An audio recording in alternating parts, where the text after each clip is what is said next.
Hello and welcome to this lecture on Korean art and material culture. My name is Maya Stiller and I teach Korean art, history, and visual culture at University of Kansas. Just a caveat, this is just a very short lecture and it's virtually impossible to cover every single aspect of Korean art. So just know that I selected the topics based on my very specific research interests. And of course, I wanted to give you a really broad overview. And I can discuss each item only very briefly.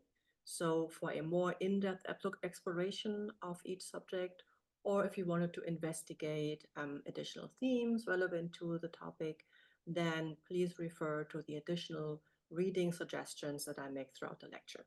Okay? And another thing to consider when talking about pre-modern Korea, there's a little bit of a danger to project the idea of the modern nation state to pre-modern times. So make sure to specify what you mean by Korea when talking about pre-modern periods, okay? So for instance, if you wanted to talk about like 8th century Korea, then it might be good to say 8th century Shilla or 8th century Shilla Korea or something, or just refer to the peninsula in general if you want to talk about Korea.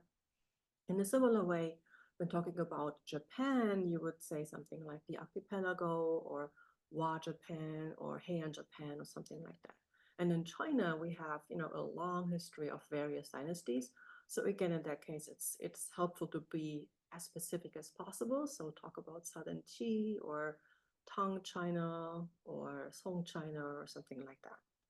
Now, let's begin our journey into Korean art by looking at some objects from the so-called bronze dagger culture. What you can see here on the slide is an assortment of artifacts that was found in 1971, just random discovery in a village in South Jeolla province. And that revealed a collection of various types of things. For instance, daggers, and then different types of belts and mirrors. And they were all made of bronze and created around 300 to 100 BCE. The daggers were made from 70 to 80% copper, making them fairly sturdy, sturdier than if they were 100% copper, right? And they most likely served as practical weapons for some elite person, symbolizing the owner's authority. They have very sharp, straight-edged blades. So they were used probably for a particular purpose, but they also has the kind of more like symbolic function of authority. And then we got these round bronze mirrors that were most likely used in rituals to reflect the sunlight. And the mirrors and the bells, if you look at the material used to make them, we can see that the people wanted to make them shine brighter and produce a clearer sound when struck, because these items contain a higher percentage of tin. And that's exactly what tin does. It's brighter, shinier than if they had just used a regular like bronze recipe, right? And according to the current scholarship, the bronze daggers symbolize political authority. The bronze mirrors represented the ritual authority of priests. Now, how are we to understand the fact that these were both placed in the same tomb? Well, most likely, the political leaders of the time assumed both political leadership roles and religious roles, okay? And this goes in line with what we see in other parts of East Asia, Northeast Asia. So similar artifacts have been found in this area, indicating that the bronze and iron settlers of the Korean Peninsula were part of this larger cultural sphere that spanned over what is now Manchuria, Mongolia, northeastern China, and Korea. And then the following period is the so-called Saman period. And there is a lot of ongoing debates about how to define the Saman and their variations in the cultural and socio-political development. So I just, if you want, just pause the slide and read through what I added here on the slide. What's really interesting is that they have these bird-shaped vessels that scholars still ponder upon, what kind of purpose might these have had. Probably they were a kind of ritual vessel used during rituals. But what's important here to remember is that these were made from earthenware. And later on, we will see more high-fired stoneware items. Okay, so just keep that in mind for now. And moving to the Three Kingdoms period. So there's a Three Kingdoms period in Korea that lasted from around the 3rd to 7th century CE. And then there are the Chinese Three Kingdoms that only lasted for a couple dozen years in the 3rd century, right? So those of you who study Chinese history along with Korean history, they may be familiar with these, but just keep in mind that those are separate, right? They have very little to do with the Korean Three Kingdoms, okay? Now, starting around the 3rd century, we have the formation of 4 separate political entities, and these are Goryeo in the north, Baekje in the southwest, and Shilla and Gaya in the southeast or south, okay? And let me look at my notes here real quick. What is worth mentioning here is that particularly Goryeo and Baekje were the countries or were the states closer to the Sinitic cultural sphere, right? So they had various close interactions with the southern Qi, the southern Liang, the western Wei, etc. So the Goryeo and Baekje kingdoms were very much alike the European states on the periphery of the Roman Empire, in the sense that they were able to maintain their own political identity and cultural identity, and at the same time they were able to learn the institutions, about the institutions and technologies of the Chinese states. And then in one way or the other, that then also entered Shilla and Gaya. Now, there is very little information in terms of like written information about these states, but we have archaeological evidence and through like tombs and burial forms that allow us to study these societies a bit further. And Goryeo is really renowned for for tombs with very advanced construction techniques and elaborate murals. And I would suggest that you just Google the term Anak tomb number 3 to just look at some of these murals. I mean, I could do a whole lecture just about these murals. They're so rich and detailed, and but we have to move on. So in Baekje, there were the burial forms in comparison to Goryeo were a little simpler, except King Mu's tomb, and fewer burial goods are extant, maybe because the tombs were robbed at some point, but in comparison to Shilla and Gaya, a lot fewer items have been uncovered there. And what's interesting about Baekje territory is that there is a region around Gwangju, Naju, Mokpo that is referred to as the Yongsan River region. And at some point in time, there were keyhole-shaped tombs created in that area. They have Haniwa-style figurines, and these tombs are very similar to the ones found in the Japanese archipelago, like Kyushu and other places. The Yongsan River region is very special. The local leaders were very strong. They had vertical political ties to the Baekje kings, and apparently they had close cultural ties and perhaps even marital ties with social groups that lived on the Japanese archipelago. So that's very interesting. And then with Shilla and Gaya, we got enormous amounts of resources for the construction of tombs, and they also spent large quantities of burial goods for staffing those tombs, and we also have human sacrifices in these tombs. Now, talking about gold. In Shilla society, and to a certain extent also in Kaya and Baekje, the use of gold was a privilege of the elite of the royal clan. Regional elites were allowed to use other material, other metals like silver or bronze, but not gold. So the kings and queens of Shilla, they wore all kinds of gold items, whether it's crowns or bracelets or earrings. And they, in some cases, combined that with these comma-shaped beads from Wa, Japan, showing some influence from that side of Northeast Asia. And they wore these items during their lifetime, during special ceremonies, state ceremonies, like religious ceremonies. And after their death, they were buried with these luxurious gold items, and they were also buried with living servants.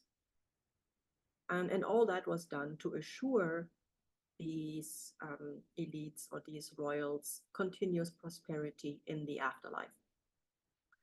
Now, the gold headband crown that you see on the slide is from the Hwangnam Daecheong tomb in Gyeongju, and it is perhaps the most famous Shilla gold crown.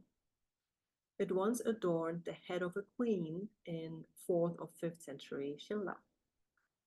You see those tree-shaped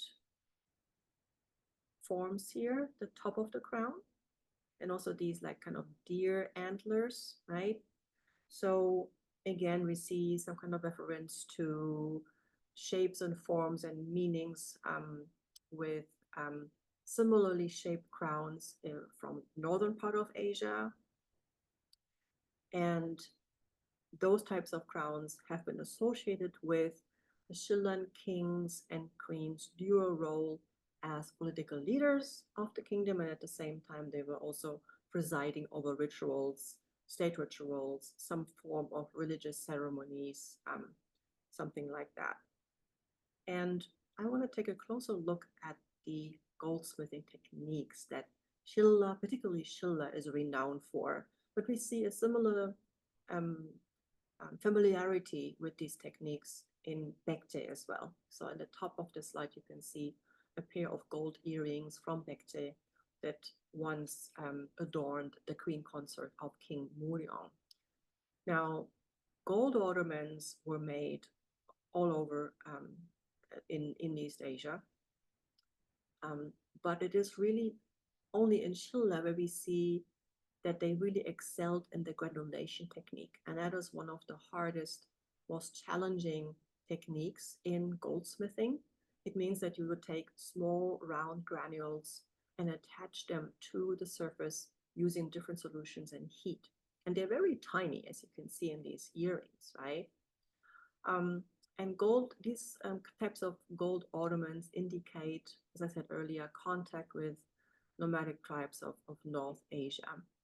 But it goes back way earlier in time. So we see granulation used in ancient Greece and ancient Egypt. And then the Scythians brought it to East Asia around 300 BCE.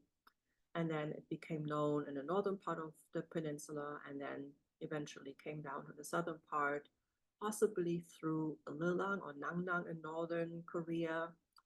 Maybe they also had contact with nomadic tribes. We don't know for sure. But it was definitely coming from the north. And then another type of burial ware were clay vessels. Archaeologists found a large number of high-fired gray stoneware clay vessels in 5th and 6th century tombs of Shilla, but also Kaya. This is for the first time in Korean history that we see vessels fired in sophisticated tunnel-style climbing kilns at high temperatures. And with that, I mean temperatures as high as 1,000 to 1,200 degrees Celsius. Their gray color resulted from the reduction of oxygen in the kiln chamber. And these vessels were really significant burial goods alongside gold. The more important the individual, the more numerous and higher quality were the pots, reflecting the deceased's status, social status, and political power.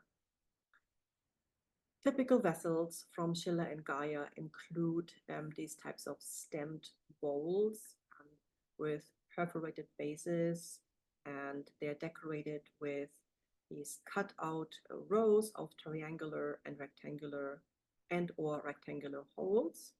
They got these perforated decoration as well.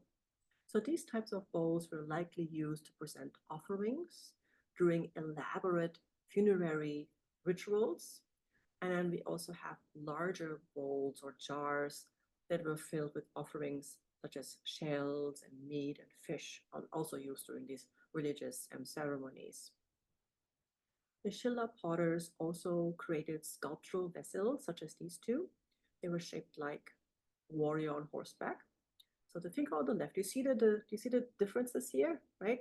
So on the left side, this figure is much larger, wears armor, wears a triangular hat, and sits on a fully outfitted horse. Now the figure on the right sits on a similarly outfitted horse, but it's much smaller, possibly a servant, less elegantly dressed, and carrying a wrapped bundle on his shoulder. So these vessels not only show us certain social distinctions, but they also encapsulate the horse riding culture of the Shilla elite, linking them to the northern Goryeo kingdom and also to the nomadic people of the steppes, highlighting the importance of horses to the Shilla people. Now moving to later Shilla. Later Shilla is a fairly recent term. Traditionally, this time period, 7th to 10th century Korea, has been referred to as unified Shilla because it defeated Baekje and Goryeo in the 660s. But if we look at what was going on the peninsula at that time period, we can see that the area north of Pyongyang was actually occupied by Pare or Bohai in Chinese. And it was only the southern part or the part south of Pyongyang that was unified by Shilla. So Shilla actually did not unify the entire peninsula, but just part of it, which is why it makes, to me, more sense to call this time period later Shilla.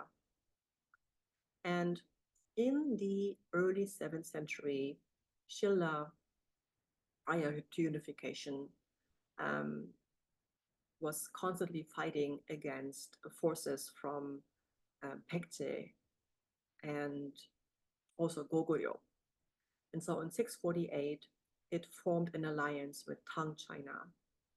And in 660, the combined Shilla-Tang forces conquered Baekje. And then Shilla fought and conquered Goryeo. Took them 8 years to do that. But the unification wars did not end there, but there were territory disputes with the Tang. So initially, Tang promised Shilla the territories of Baekje and parts of Goryeo, but after the conquest, Tang attempted to bring these areas under Chinese control, and that led to the Shilla-Tang War. Tang military was very strong, but Shilla actually won. So let us look at a Buddhist temple that the Shillans believe contributed to their victory over the Tang. So this temple is Sachon Wangsa. You can see an outline of the layout. Only the foundations remain. The entire temple, unfortunately, is no longer extant. So what happened in the late 7th century was when Tang attacked Shilla, King Munmu called a famous monk named Myeongnang and to ask for his advice, right? And so Myeongnang suggested, we gotta build Sachon Wangsa, 4 heavenly kings, or 4 heavenly kings monastery, and we have to perform a secret ritual that's called the Munduru ritual, and that will help us repel the Tang forces. there wasn't much time because, fights were going on. And so they just made a makeshift temple at that very site. They just used silk for the structure, and then enshrined some like statues made from grass.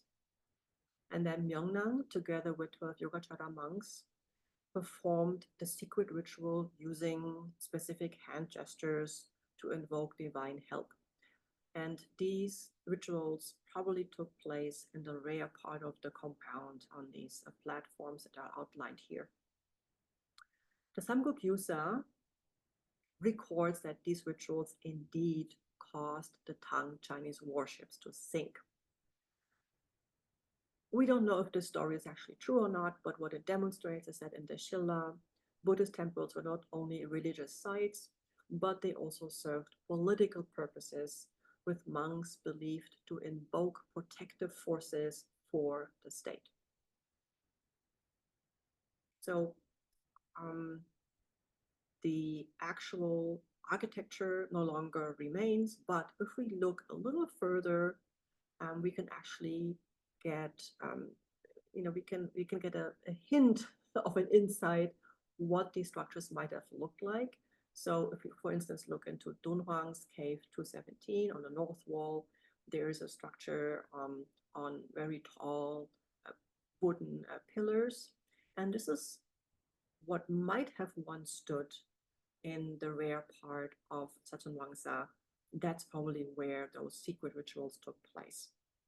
Okay, and this is actually based on recent studies by Kim Sok-young. He suggested that, or she suggested that the platforms were not just flat, but probably elevated. Okay, and then in the lower part of the layout were two 7-story wooden pagodas. Now, Horyoji in Japan has a 5-story wooden pagoda from around the same time period. So we can imagine that those 7-story pagodas from Satonwangsa probably looked quite similar to the Horyoji pagoda. Now, the layout of Satonwangsa was a novelty at the time. So very generally speaking, during the Three Kingdoms period, Buddhist temples typically featured a golden hall, a lecture hall, and in front of that, a pagoda and a main gate, all on like a north-south axis. And the entire temple compound was delineated by corridors. Okay. And when we look at Satonwangsa, we can see a similar kind of setup, right? With corridors around the temple compound, the main gate, pagodas, but we've got 2 pagodas, and then in addition, we got these 2 platforms in the back. And this temple layout with 2 pagodas is something that entered Shilla from China in the 7th century. And it is particularly in Shilla where this architectural model was combined with the idea of state protection through Buddhist rituals. The actual setup, particularly the fact that the Shillans added those high-rise wooden platforms in the back, that was a state secret. That was not to be shared with anyone. And so after peace was made with the Tang, the Emperor Gaozong of Tang sent an envoy, and that envoy had been instructed to look at Satonwangsa. They were probably curious to find, what had actually caused them to lose that war. And in response, King Munmu had just ordered the construction of a fake temple, and the envoy was led to that fake temple. But he grew a little bit suspicious. Probably everything looked a little bit too new, and he refused to enter it. So the Shillans, according to the records, bribed the envoy with 1,000 gold coins. And so he is reported to have said to the Chinese emperor upon his return that Satonwangsa is a place where Shillans pray for the emperor's longevity. Whether the story is true or not, we don't know, but it shows that Shillan rulers perceived Buddhism as a powerful magical tool, not to be shared, with anyone else. Now, moving to one of the most renowned architectural structures in Korean history, and that's Sokkuram, also known as Sokkulsa. It's an artificial cave chapel located in Gyeongju on Dohamsan or Mount Doham. And it houses perhaps the most famous Korean Buddhist sculpture. It's over 3 meters tall and it was carved from solid granite. And it's a very hard stone to work with. Now, the chapel was created in the 8th century and it really showcases advanced engineering and architectural design. It was made entirely from pre-cut granite blocks that were used to create a structure with a rectangular front chamber, a short corridor, and a circular main chamber, in the center of which is the Buddha that we see here on the right side. So the entire structure was really based on strict mathematical principles of harmony and balance. And this cave shrine or cave chapel was reportedly commissioned by a member of the Shilla royal family, Kim Dae-sung, who was also acting as prime minister. And he commissioned this cave chapel to honor his parents from a previous life. And he also commissioned a temple called Bulguksa, nearby Sokkuram, that he dedicated to his parents of the present life. So, this was commissioned out of filial piety and also, of course, for the performance of Buddhist rituals that would benefit the state and benefit the royal family. Yeah, given the vast amount of material and manpower required to build such a structure, Sokkuram not only served as a private royal chapel, but it was a visual manifestation of the Shilla royal clan's political power. Now, the main chamber features the seated, cross-legged Buddha on the lotus pedestal, and there are various elements here that show the connection to the Tang Chinese international style. The Sokkuram Buddha has a round face, a full cheeks, broad shoulders, naturalistic proportions, and then the right hand makes this earth-touching gesture. And these are all stylistic and iconographic features that have been found in the so-called Bodh type, popularized in Tang China around the mid-7th century. And this style was influenced by Indian Buddhist icons brought to China, Korea, and Japan by monks like Xuanzang and others who went from China to India and then brought back all different types of items and also recorded their journey. So we have a special setup here. Okay, so you can see there's a Buddha in the center, and on the sides there are these stone slabs that show the 10 disciples of the Buddha, and then in front of that are depictions of 2 bodhisattvas and various guardian figures, and then figures that represent the 8 classes of beings. And a similar kind of setup can also be found in, let me look at here, in Japan, actually, in Nara's Kofuji and Dayanji monasteries.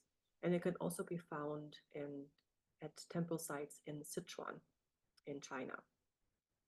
And if we look at the domed ceiling with this open lotus in the center, that's a common feature we see in cave shrines along the Silk Road, such as Kejil and Kumtura. Sokkuram thus exemplifies how the Shilla elite engaged with and stayed relevant in East Asian cultural flows. So they were adopting and also showcasing the latest visual vocabulary from other parts of Northeast and Central Asia. But what's really special about this cave is that it was artificially made, it was man-made. Now, moving to the Goryeo period,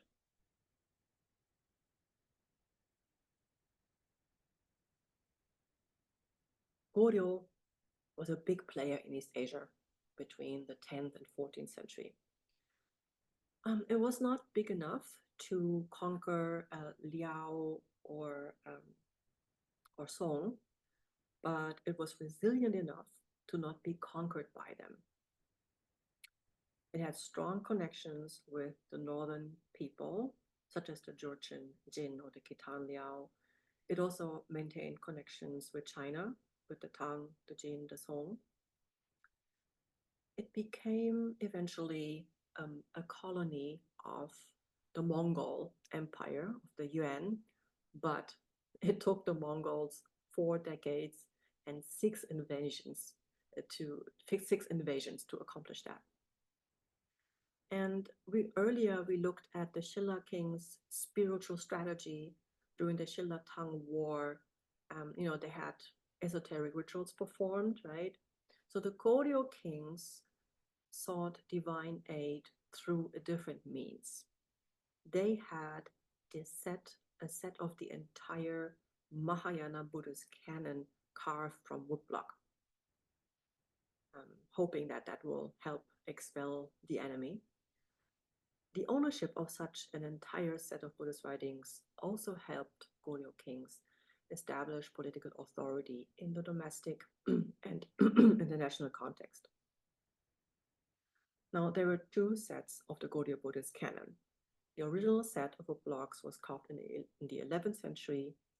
It contains hundreds of Buddhist scriptures, commentaries on the scriptures, monk biographies, travel diaries of monks who went to India, various types of dictionaries, Chinese stance dictionaries, etc. And these texts were first carved when the Khitan invaded Goryeo. But this version was destroyed by the Mongols, and so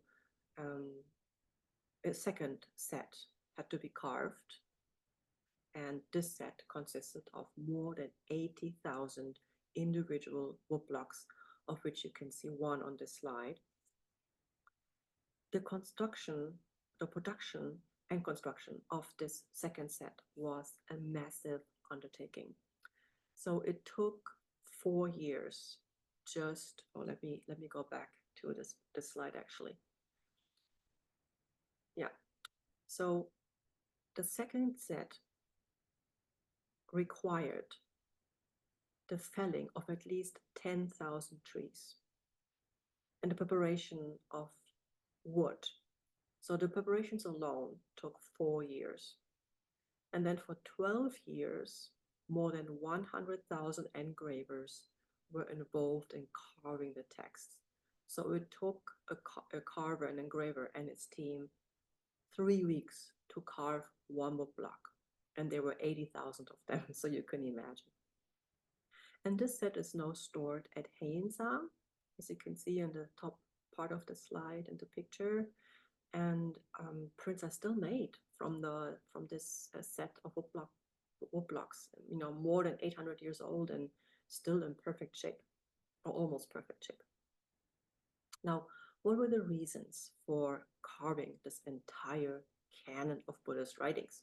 Well,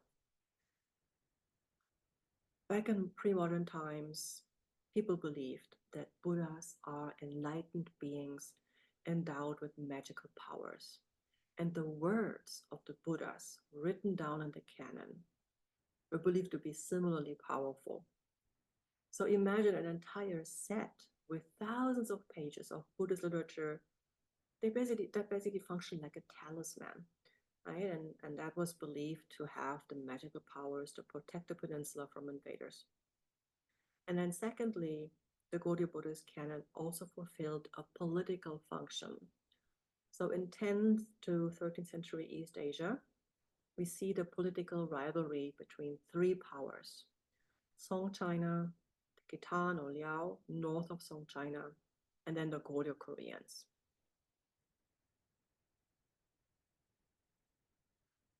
Song China had created the so-called Kaibao canon in 983. And the Khitan had carved their own version of the canon in the mid-11th century. The Goryeo Koreans had close cultural ties with the Liao and the Song. They learned about this practice of, powerful states creating these Buddhist canons. And so in order to catch up, they wanted to create their own version of the Buddhist canon as, symbolic culture capital. The physical presence of a Buddhist canon in Goryeo was a marker of Goryeo's political power and legitimacy. This was particularly important for the first set, because the first set was commissioned by King Hyunjong, and King Hyunjong was the offspring of an illicit affair between a prince and a widowed queen. And so throughout his life, he actually tried to legitimize his rule through various measures. And the production of the first Goryeo canon can be seen in this context. Now, moving on to my last topic on this first part of the lecture, Celadon, ceramics from the Goryeo period.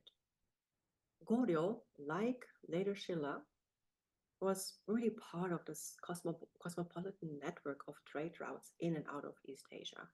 It had cultural and economic ties with various people in the north, southeast, southwest, and I propose that we see the production of one of the most famous and highly prized works of Korean art, namely the green glaze ceramics of the Goryeo period, within this context of exchange.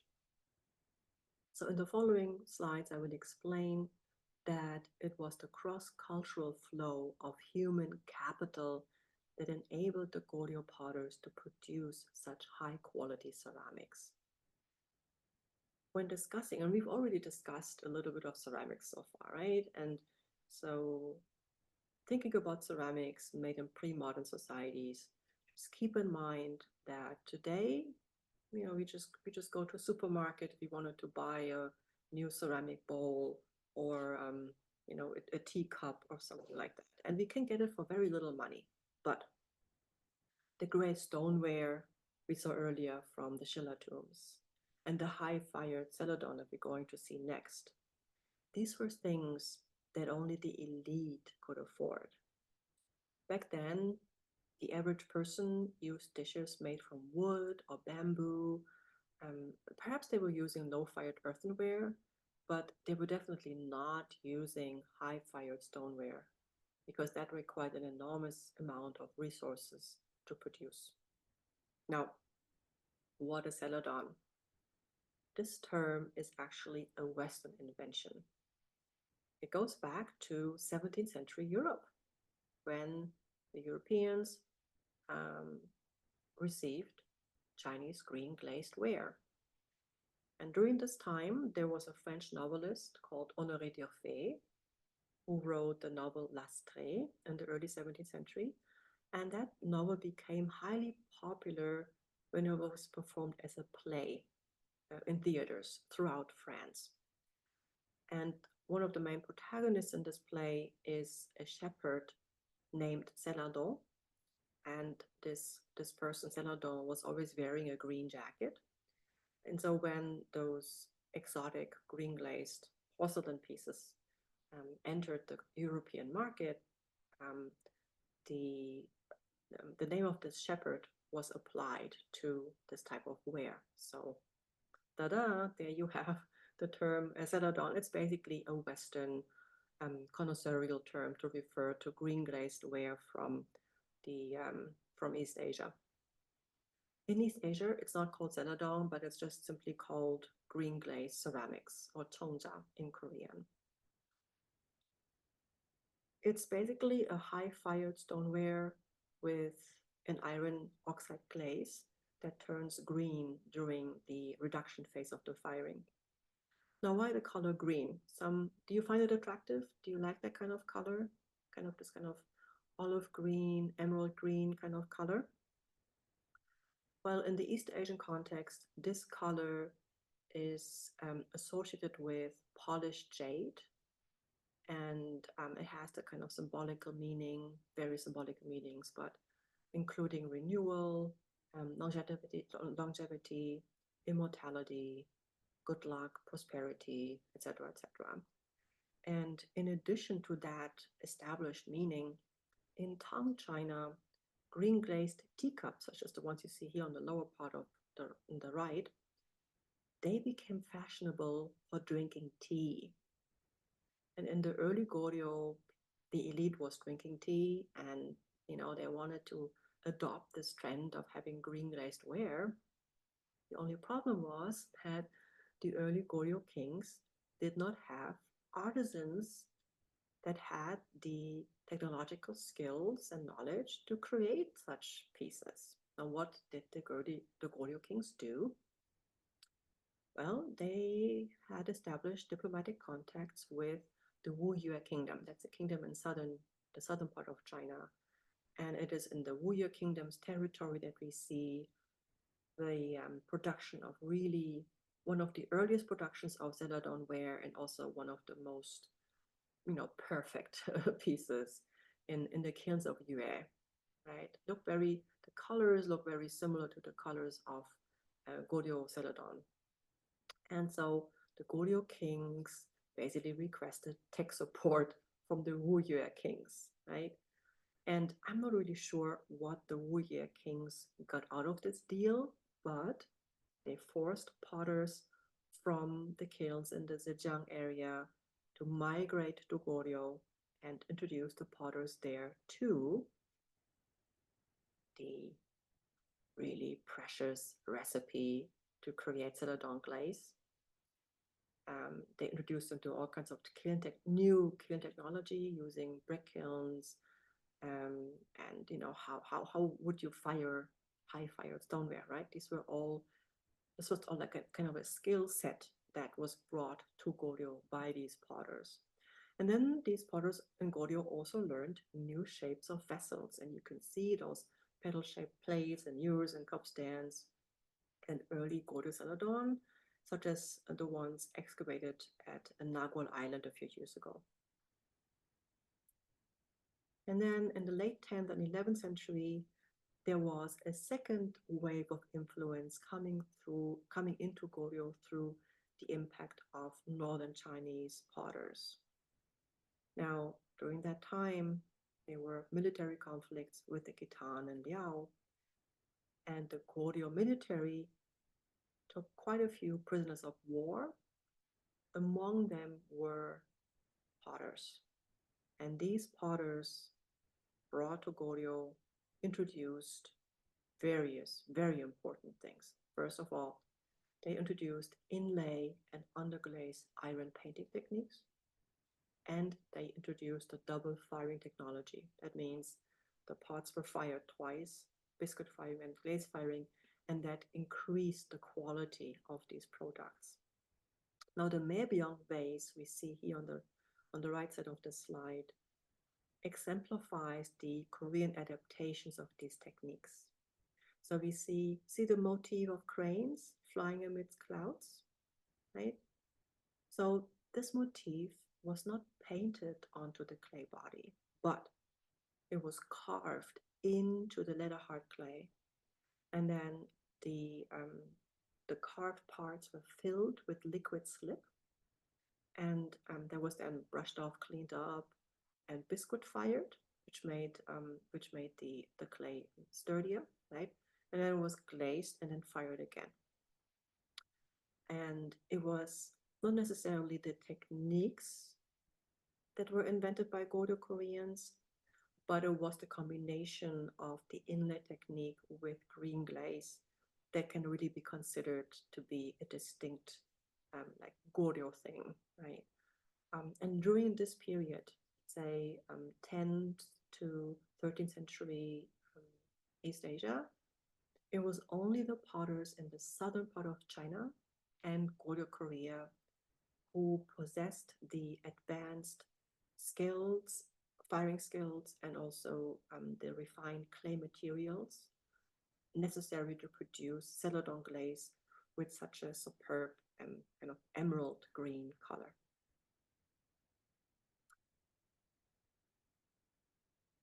Now, thinking about artists and artisans, first of all, in the West, we make this distinction between artists and artisans. I could go on and on hours talking about that. And then another notion we have in modern times is this idea of the artist as someone who creates art as a profession by personal choice. But as a matter of fact, most of these exquisite artworks from Goryeo, for example, this kind of lotus bud-shaped Celadon ewer with kneeling children, with petals outlined with copper pigment. Copper pigment is extremely hard to control during the firing. So if you see such an impeccable piece, that just shows the advanced skills that these Goryeo potters in Gangjin had. And these ewers made from gilt silver, that, these were made by metalsmiths with extremely high skills. But these potters and metalsmiths and weavers, embroiders, and weapon makers and carpenters, paper makers, they were all state-owned slaves. And in fact, in the Goryeo, some scholars say that 1/3 of the population were actually slaves.